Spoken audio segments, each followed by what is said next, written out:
The New Haven Police Department is mourning the loss of Officer Joshua Castellano.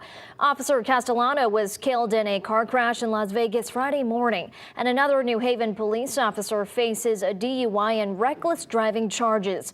Fox 61's Alicia Machado is in New Haven with more about who Castellano was as an officer and as a person. I spoke with neighbors who tell me Castellano lived next door to them in Branford. They say he was a good neighbor and a good person. They're still trying to wrap their heads around how something like this could happen, calling the crash senseless.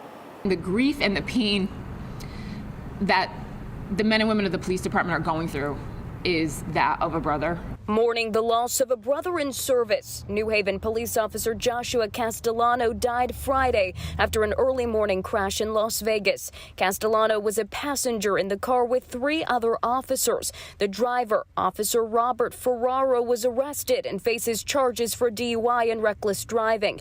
Neighbors of Castellano's Branford home shocked and saddened. It was very devastating to hear that.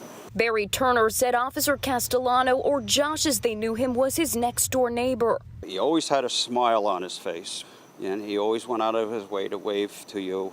I mean, he was just a perfect neighbor. A personality that New Haven PD will also remember him for. Castellano joined the force in 2014. Police Chief Rene Dominguez says he made an impact straight out of the academy. He is the officer who came to work every single day happy to be here.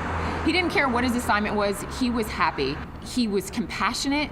He was the full package. Officer Castellano was a 7-year veteran of the force and served on the department's shooting task force, but his impact extended beyond that from his days on the Westville walking beat.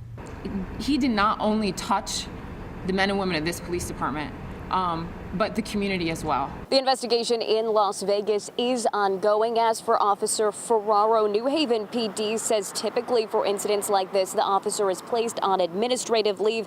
They'll also conduct their own investigation, even though the crash happened off duty. His bail has been set at $100,000. In New Haven, Alicia Machado, Fox 61 News. Alicia, thank you. A fundraiser has been created to help Officer Joshua Castellano's family. The fundraiser was started by a fellow New Haven officer and member of the union board. So far, nearly $20,000 out of the $50,000 goal has been raised. For the link to the fundraiser, head to fox61.com and our Fox 61 News app.